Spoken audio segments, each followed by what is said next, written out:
What happens when a CEO goes undercover in his own supermarket and discovers employees struggling to afford food from the very shelves they stock?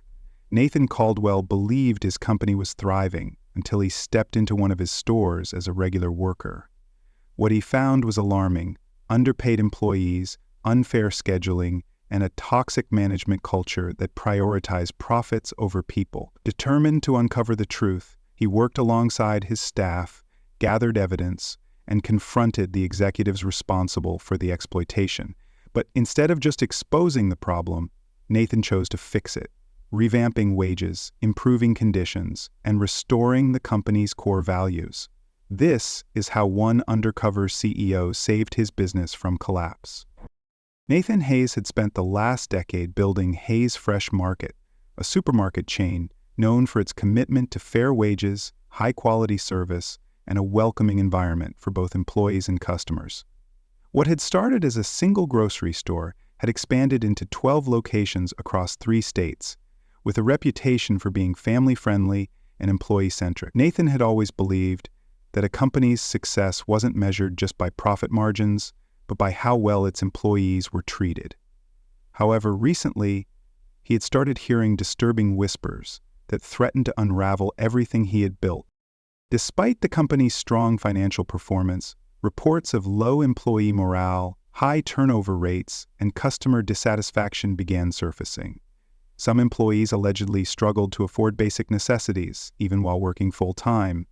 Others described a work culture that had become toxic under new management, with long hours, harsh supervisors, and unpaid wages for overtime. At first, Nathan's executive team dismissed the concerns, insisting that these were just typical employee complaints, nothing more than exaggerated grievances from a handful of workers. Nathan, however, wasn't convinced. He had built this company from the ground up, personally stocking shelves and running the registers in its early days. He knew that when employees were happy, customers could feel it, and lately, the warmth and energy that once filled his stores seemed to have disappeared. He wasn't the kind of leader to ignore warning signs, no matter how inconvenient they were. If his stores had turned into hostile workplaces, he needed to find out why. Determined to get to the truth, Nathan made a bold decision. He would go undercover as a store employee. If the reports were true, he needed to witness the problems firsthand.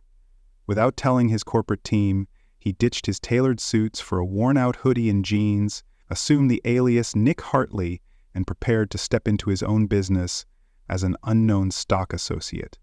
Whatever was happening behind closed doors, he was about to uncover the reality of what his employees were going through, and nothing could have prepared him for what he was about to see. Nathan Hayes, now Nick Hartley, stepped into one of his own supermarkets, blending in as a new stock associate.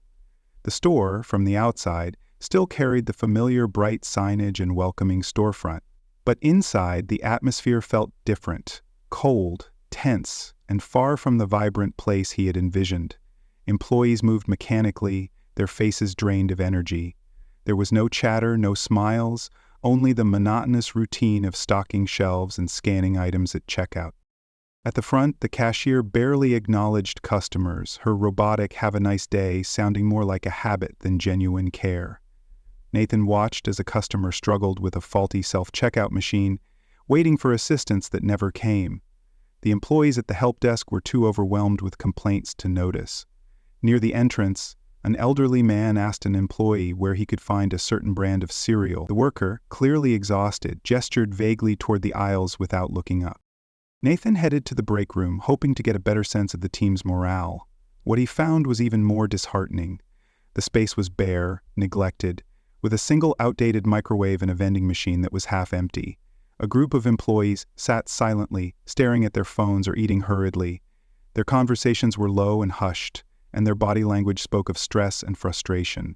He overheard snippets of a conversation, one worker venting, "I can barely cover rent this month. They cut my hours again." Another added, "I don't even bother reporting issues anymore.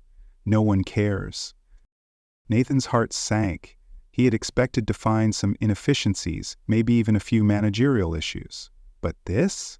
His store, once a place of fair wages and respect, now felt like a dead-end job for overworked, underpaid employees. Determined to learn more, Nathan began his shift stocking shelves, carefully listening to the way employees interacted with each other and customers. What he saw confirmed his worst fears. Workers afraid to speak up, managers indifferent to their struggles, and a growing resentment simmering beneath the surface. This was no longer the company he had built, and now he knew for certain something had to change. As Nathan settled into his undercover role, the true extent of the employees' struggles became glaringly obvious. Working side by side with the stock clerks and cashiers, he quickly realized that exhaustion and frustration were deeply ingrained in the store's culture. The shifts were long, breaks were often cut short, and the workload was relentless. Employees moved with weary efficiency, knowing they had no choice but to push through. During his second shift, he was assigned to work in the frozen food section, stocking shelves alongside Samantha, a single mother in her early 30s. As they organized the freezers, she sighed, rubbing her wrists.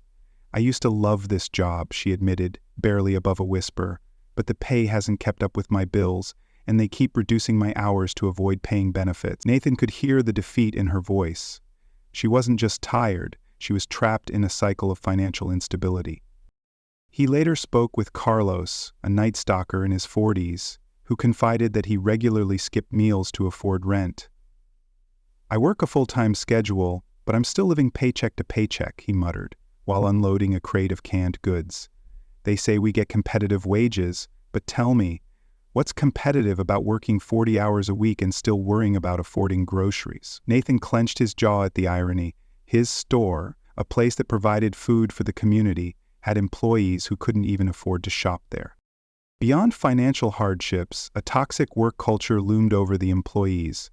Nathan watched as supervisors barked orders, more concerned with speed than quality. Mistakes were met with public scoldings rather than guidance, and complaints were dismissed outright.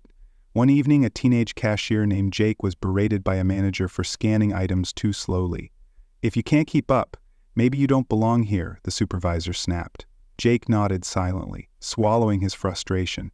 Nathan noticed how the young man checked the clock constantly, waiting for his shift to end, not because he had somewhere better to be, but because he couldn't stand another moment under the weight of unreasonable expectations and disrespect. By the end of the week, Nathan had seen enough. His employees weren't just struggling, they were being pushed to their limits, financially, emotionally, and physically. They weren't lazy and they weren't ungrateful, they were simply trying to survive. And yet, his management team had turned a blind eye, prioritizing numbers over people. Nathan felt a fire ignite within him. This was his company, his responsibility, and he would not stand by while his employees suffered under his own brand's name. It was time for change. Nathan had already seen the exhaustion and frustration in his employees, but he needed hard proof to back up what he had witnessed. If he was going to confront his management team, he had to ensure that their unethical practices couldn't be swept under the rug with excuses.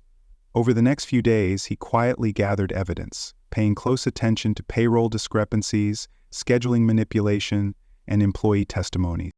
One night, during a short break in the stockroom, he struck up a conversation with Lisa, a part-time cashier with 2 kids. She hesitated at first, but eventually sighed, pulling up her recent pay stub on her phone. "I was scheduled for 32 hours, but they only paid me for 28, she said, pointing to the deductions. "They say it's a system error every time, but somehow it's never fixed. I can't afford to keep fighting them over a few missing hours when I've got mouths to feed." Nathan's blood boiled. This wasn't just a mistake. It was a pattern. As he continued his shifts, he noticed that many employees shared similar complaints. Their hours were often cut right below the threshold for benefits, and their wages were barely enough to survive. Overtime? Practically non-existent. The store made sure no one officially logged enough hours to qualify for extra pay. He overheard Carlos, the night stalker, venting to another employee. "Last week they clocked me out early on my break, said I forgot to punch back in. That's 2 hours of pay gone." Just like that. Determined to uncover the full scope of the exploitation, Nathan dug into employee schedules. He discreetly took photos of shift logs and compared them to the actual pay stubs shared with him. The discrepancies were blatant. Hours were missing, pay rates varied inconsistently, and employees were being scheduled erratically, forcing them into financial instability. The final nail in the coffin came when Nathan checked the store's budget allocations. While employees were being underpaid and overworked, upper management had approved quarterly performance bonuses for themselves, justifying them with labor cost savings. Nathan gritted his teeth. They weren't just cutting hours to manage the budget, they were actively stealing from their workers to line their own pockets. With a folder full of evidence, recordings of employees discussing their struggles, and documented proof of payroll manipulation, Nathan was ready.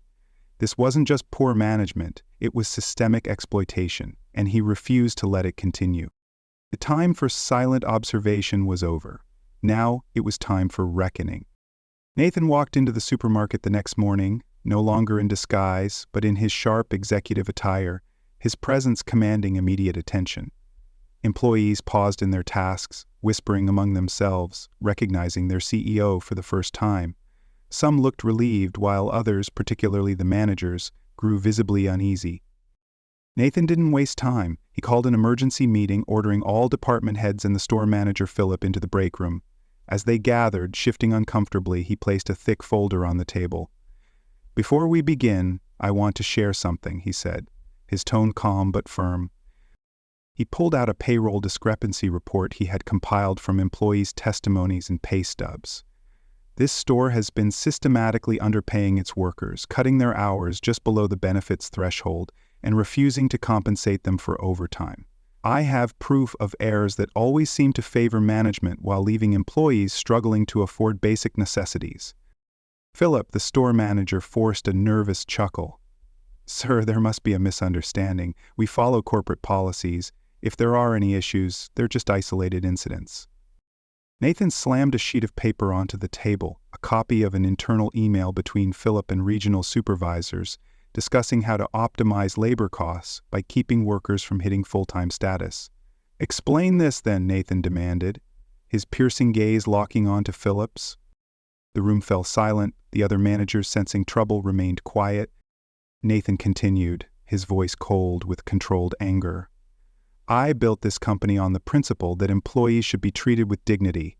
Instead, I find my stores exploiting them, forcing them to work under unfair conditions while upper management rewards itself with bonuses. That ends today."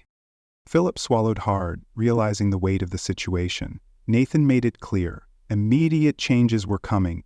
Payroll would be reviewed, missing wages reimbursed, and any manager involved in wage theft or unethical scheduling practices would be terminated. Before dismissing them, Nathan issued one final warning. "You have two choices. Either uphold the values this company was built on, or you will not be a part of it." The managers shuffled out, faces pale, while employees outside the room exchanged hopeful glances. The long overdue reckoning had begun.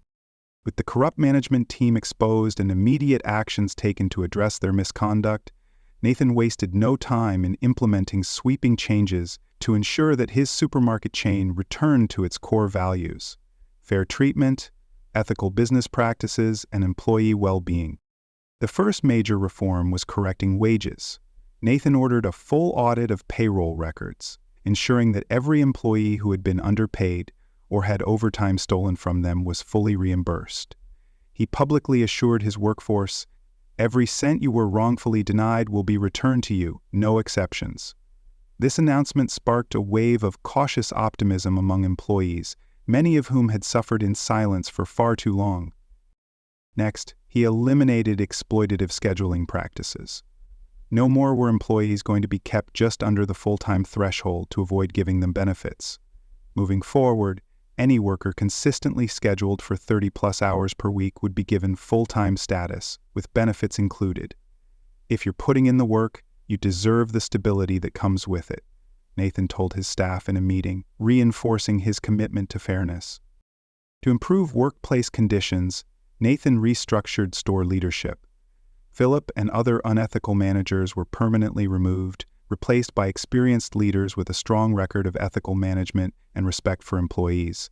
He personally ensured that each new manager was aligned with his company's founding principles, conducting direct interviews and handpicking individuals who demonstrated both competence and compassion.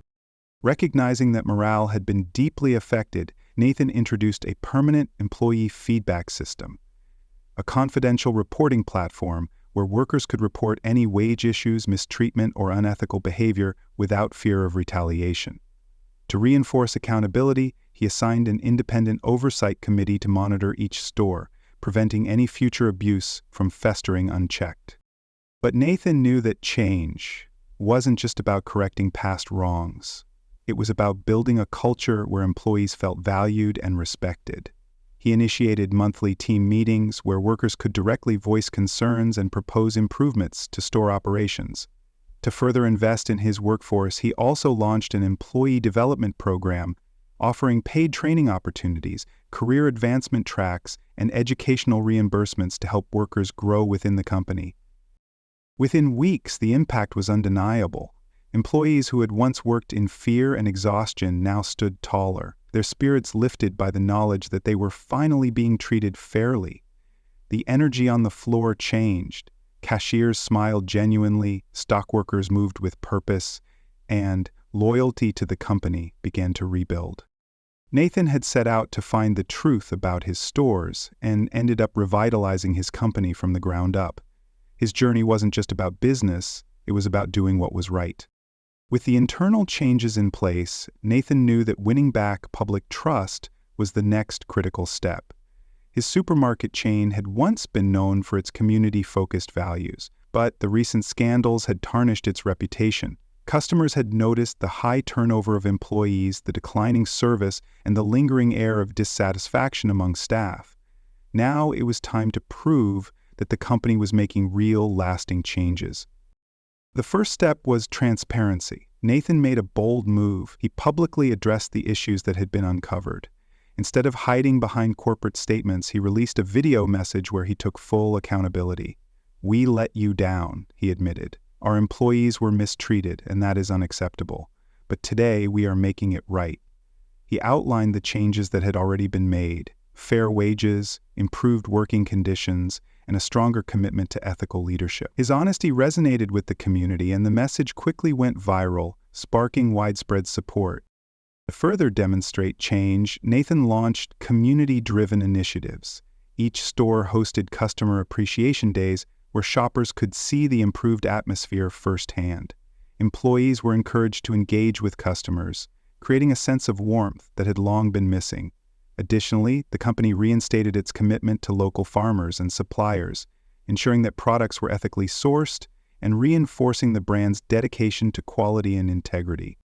Nathan also empowered his employees to become brand ambassadors. Staff members who had once felt voiceless now shared their experiences in company newsletters and social media, detailing the positive transformations happening behind the scenes. Customers began noticing a shift: cashiers who looked genuinely happy, shelves stocked more efficiently, and a store that felt welcoming once again. Slowly but surely, sales numbers stabilized and former customers returned. The supermarket had gone from a company in crisis to a business that stood for accountability and change. And as Nathan walked through the aisles, greeted by smiling employees and satisfied customers, he knew that his mission had succeeded, not just in fixing the business, but in restoring its heart. Nathan stood in one of his newly revitalized supermarkets, watching as employees moved with a renewed sense of energy and purpose. The transformation was undeniable. The store, once filled with tired faces and whispered complaints, now hummed with positivity and teamwork. Shelves were well stocked, customers were greeted warmly, and the break room, once a place of exhaustion, was now a space where employees actually enjoyed their breaks. Since uncovering the truth about the store's internal struggles, Nathan had led a complete overhaul of how his company operated. Fair wages, proper scheduling, and a culture of respect had replaced the toxic environment of neglect. Workers who once felt voiceless now had direct access to management, and the company's employee advocate program ensured no concerns would go unheard again. The changes hadn't just impacted employees, the customers noticed too. Sales had rebounded, foot traffic had increased, and the supermarket's reputation had shifted from controversy to a model of ethical business. Local media even covered the turnaround, calling it a remarkable redemption. But to Nathan, this was more than a PR victory. It was a lesson in responsibility and leadership.